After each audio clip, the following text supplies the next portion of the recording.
Bonjour à tous, je me trouve actuellement pour le livre noir à l'événement 100% Fight. Alors 100% Fight, qu'est-ce que c'est?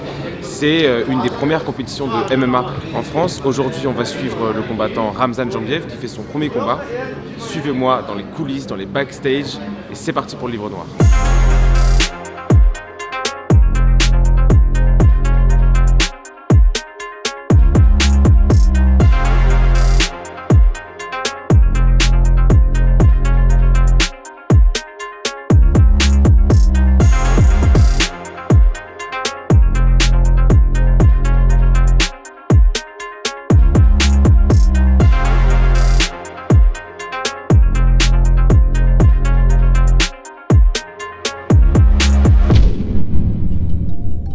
Alors, juste, je vais vous expliquer pourquoi le MMA a mis du temps à arriver en France. C'est parce que beaucoup le considèrent comme trop violent. En fait, tous les coups sont permis, quoi. Des coups de coude, coups de genoux, étranglements et compagnie. Donc, beaucoup de gens, notamment le gouvernement français, interdisaient la pratique du MMA jusqu'à il y a 1 an, il me semble. Alors aujourd'hui, on va aller parler aux gens et on va leur demander qu'est-ce qu'ils trouvent dans le MMA, pourquoi ils sont venus, qu'est-ce qu'ils attendent, est-ce qu'eux-mêmes pratiquent. C'est parti.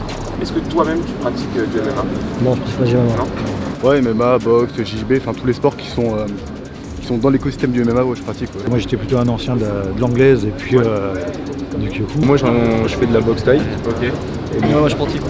Et est-ce que tu comprends que les gens puissent trouver le MMA trop violent? Bah en vrai, pour des gens pas renseignés, ouais, en vrai je peux comprendre. Ouais, je peux comprendre. En fait, on n'est pas assez renseigné à ça. En plus, la France, c'est le dernier pays, C'est ça, ouais. à part la Norvège, je crois, à avoir légalisé le MMA. Pour des gens qui en fait n'ont pas pratiqué, je peux comprendre. Mais après, L'extérieur, ça fait ultra violent. bien sûr. Mais moi, la première fois que j'ai vu ça il y a quelques années, moi aussi, j'ai pas trop compris ce que c'était. Mais en fait, quand tu commences à pratiquer, que tu vois, que tu pratiques, en fait, tu comprends que bah oui, c'est violent, bien sûr, c'est violent. Mais c'est pas forcément plus dangereux que la boxe anglaise où les coups sont forcément que à la tête ou en Muay Thai.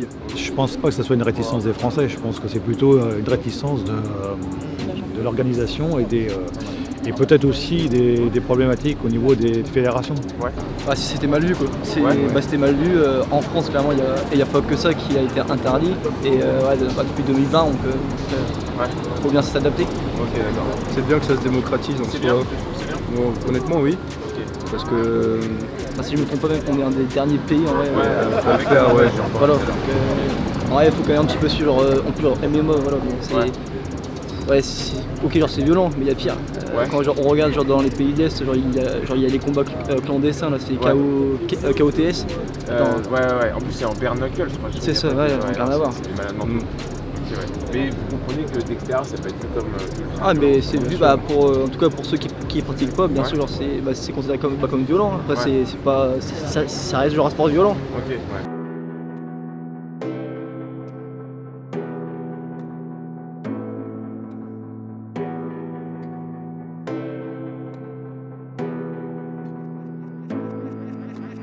Bienvenue au Cirque Normal pour la 44e édition du 100% Fight.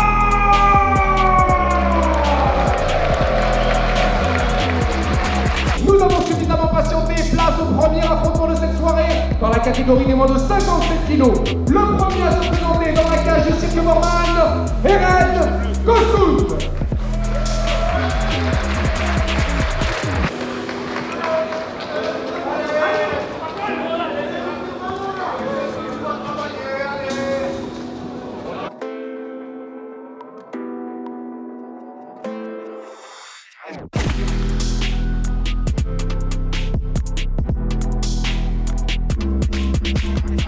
Alors moi c'est Sandrine Gore, je suis journaliste spécialisée dans le MMA et également j'ai fondé MMA Story France qui est un média spécialisé sur le MMA français notamment. Et qu'est-ce que ça représente ce genre d'événement pour vous? Alors c'est hyper important, en France il faut savoir que le MMA n'était pas légalisé, il l'est uniquement depuis février 2020. Donc les événements français on les a attendus depuis très longtemps.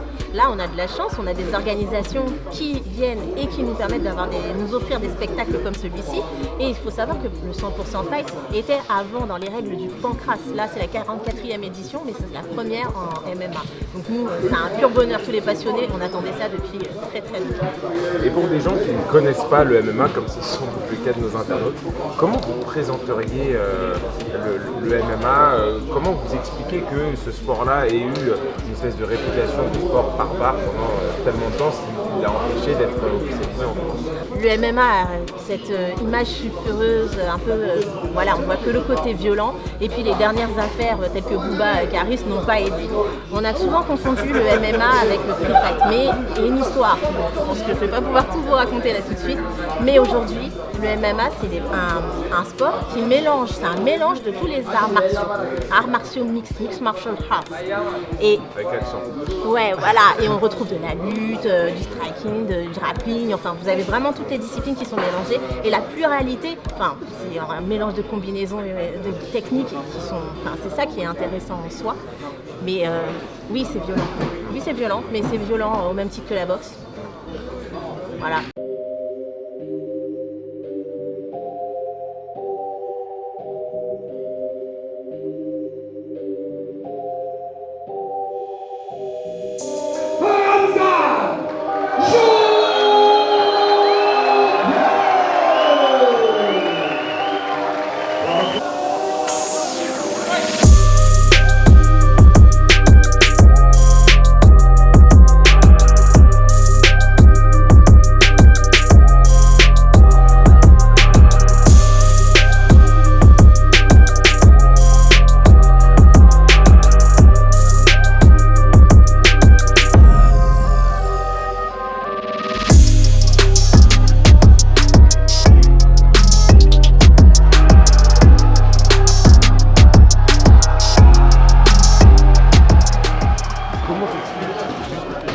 Ait duré aussi peu de temps.